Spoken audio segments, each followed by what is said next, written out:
Hey, what's up, hockey fans? It's Randip Janda from Hockey Night in Canada, Punjabi, back on YouTube, and we got a special guest today. You know him from the NHL. You know him from Missing Curfew podcast. My guy, Shane O'Brien. How's it going, Shane?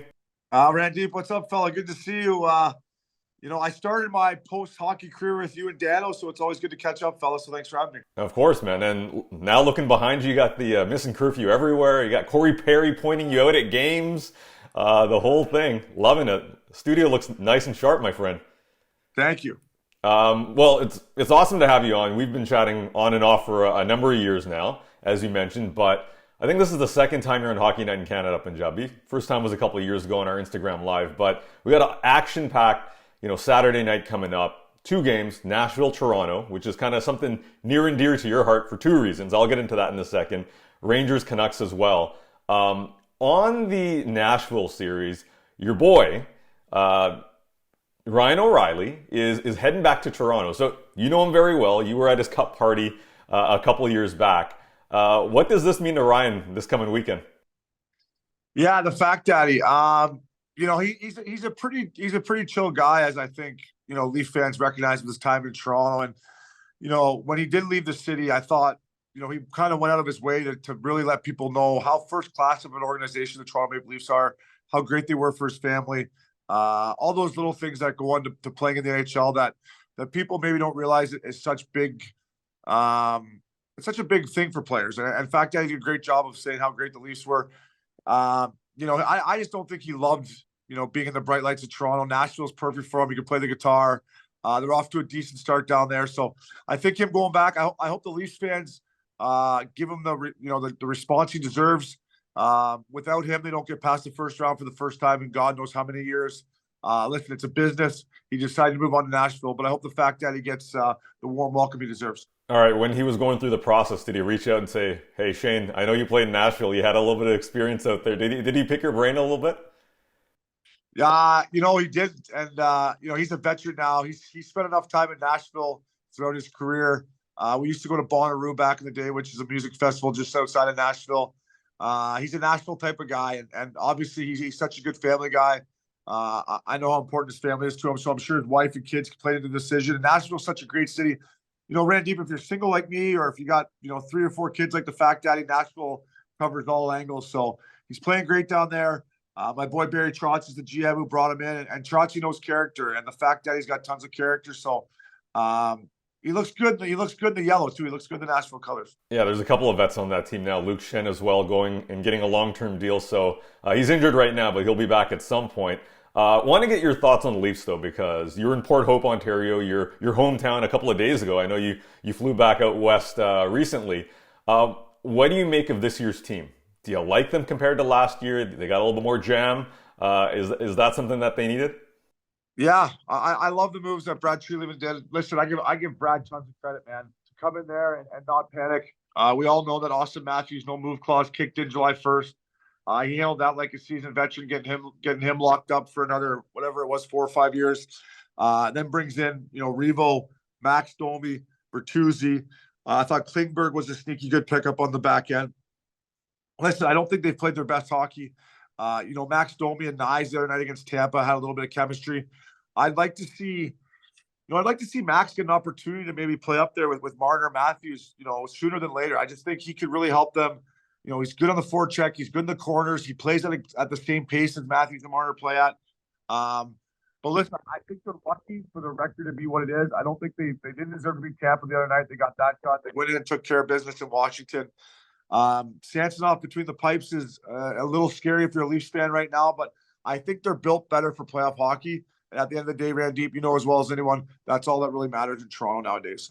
Yeah, you got the first round done. Now you got to do a little bit more. You got to make progress. And yeah, they got those long-term extensions, but Willie Nylander is still the big question. Is he going to stick around there? Is he going to be traded for a defenseman? Those conversations are always going in TO, let's be honest. Before we move to the Canucks, a team that's near and dear to your heart, I want to hit you on Calgary and Edmonton real quick.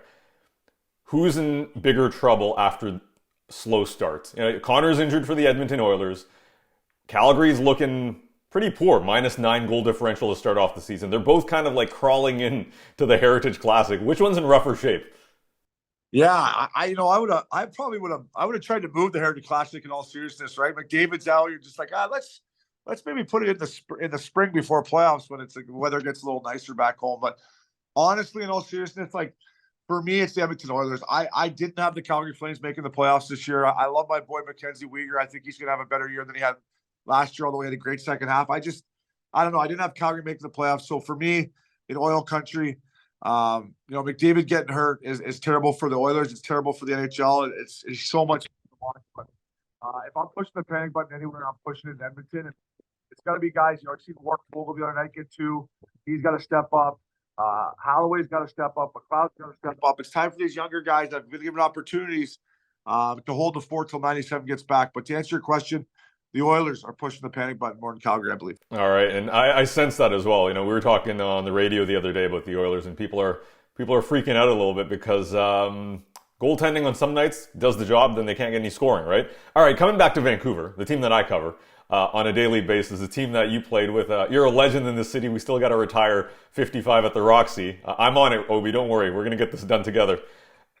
Looking at their start, looking at Tocchet and what he's been able to do, it wasn't smooth the whole way. They got worked in Philly, let's be honest. But, what do you make of this team? 4-2 start to the season. Yeah, I think they're off to. I think if you would have asked them at the start of the season, it's only a small sample size, but they would have taken that. And obviously the back-to-back wins that they had against the Oilers, and then they headed on the road. And I love it talks right away. Like some people might have been like, "Oh, settle down, talks. It's early in the year." Right away, he called his guys out and said, I don't want to use the word soft, but they're not competing. And it was just me being Rick Tocchet, saying this is the new standard. This is how it's going to be.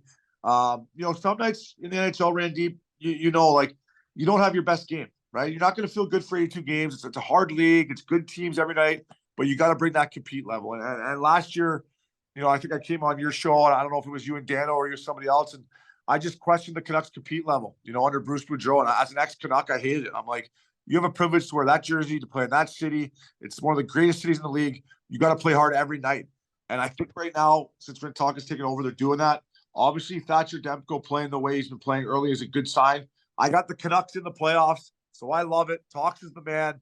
And if the Canucks get in, Randip, I will be up there for a playoff game. I'm coming. All right, we're booking the back bar at the Roxy if that happens. We got to make it happen. On that note, though, you mentioned about Tocchet lighting up his team after the Philly game. You ever have, through your own experience, a moment where the coach is coming with that sort of talk, like early on, and the guys in the room are like, "Oh, what are you talking about? We're like 2 games in." Like he pulled it right there. But have you ever had a situation where a coach is saying, he's going to the lighting you up in the media, and guys in the room are saying, "Man, it's like game 3, game 5, whatever it is."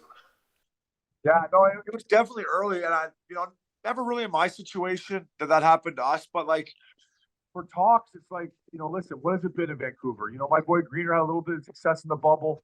I didn't think he should have got fired. He did. They brought Bruce in. We all know what happened with Bruce. It's just been like the last 3 or 4 years in Vancouver of not acceptable standard. As an ex-Canuck, my time there, we were a good team. We won our division twice. They went to the Stanley Cup final next year. They had success in the Linden era. Like, it's a franchise that you gotta meet the criteria. And for me, they weren't doing that from a compete level. So for talks to come in right away and say, "Boys, this isn't gonna fly." Like, I don't think you can come in here and just tiptoe into games because, yeah, it's only game 6, but Randip, more than anything, once bad habits slip into guys' games and stuff goes, it can go sideways quickly. So I think talks right away killed it with that. And now the boys know that this is the standard and nothing less is acceptable. All right, Obes, I want to get your thoughts on this. The Canucks are back at home now, but before finishing up their road trip, they had 4 nights in Nashville. Not 1, not 2. October 21st to basically the 25th, they were in Nashville. What went down, and how would Obi spend 4 nights in Nashville? Man, I might have declined 4 nights. I was like, "Boys, 2's enough. Let's get out of here." But that, to me, that sounds like that has rookie party written all over it. Do they have the rookie party? If not, then maybe they're saving it for Vegas or something. But for me, if I would have saw that in the schedule, I would have had it highlighted. I would have been like, first of all, rookie party. Nashville, what a great city. And in all seriousness, like, good team building. You get 4 nights where you can go for dinners, have some beers on Broadway. There's so much to do in Nashville now.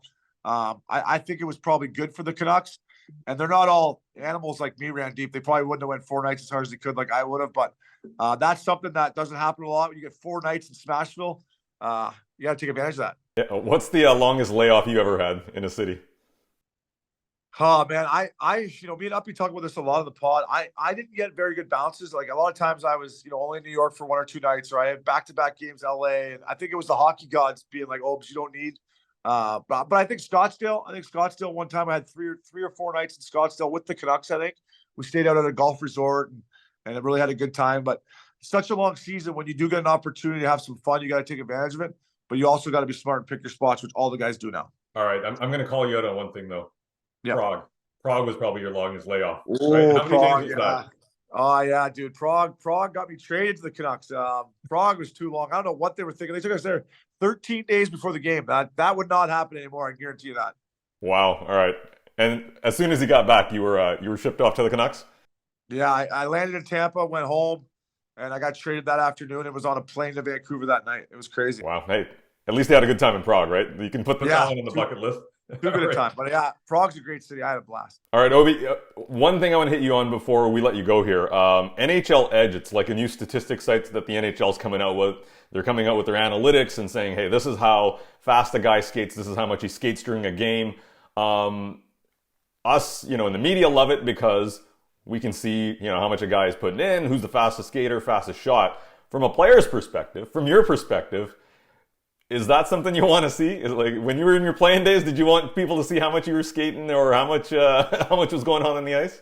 Yeah, not really, and definitely not in practices. I wouldn't want the coach knowing that, but it's just crazy how far we've come. Like I've told this story a couple times on Mystic Curfew. Like in Vancouver, we were heading on a long road trip, and we get in there, and Mike Gillis is like, we got a meeting here, and it's a sleep doctor, and we're going to give you guys these sleep watches.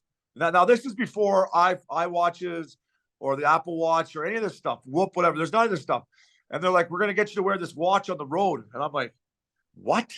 You're gonna track my sleep and track where I go and track everything like that? Like, this has got to be some kind of a sick test. So Mike Gillis was ahead of the curve of all this stuff, of everything they track now. But I think it's probably good information for recovery. I hope the way they use it is the way they can track recovery. I hope it's not like, hey, you weren't working that hard or this and that. But I think they use it for recovery, when guys need days off, when you need to push them, this and that. But yeah, Randip, I wasn't happy when I had to wear the sleep watch on the road, fella. It wasn't perfect. I bet, man.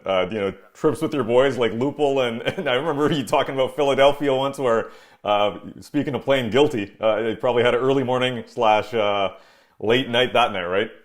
That was a late one. That was my younger days, though. I could handle a lot better than when I got older. But that was a late one, yeah. Obes, it's always awesome to join you whether it's on the radio or here on Hockey Night in Canada, Punjabi.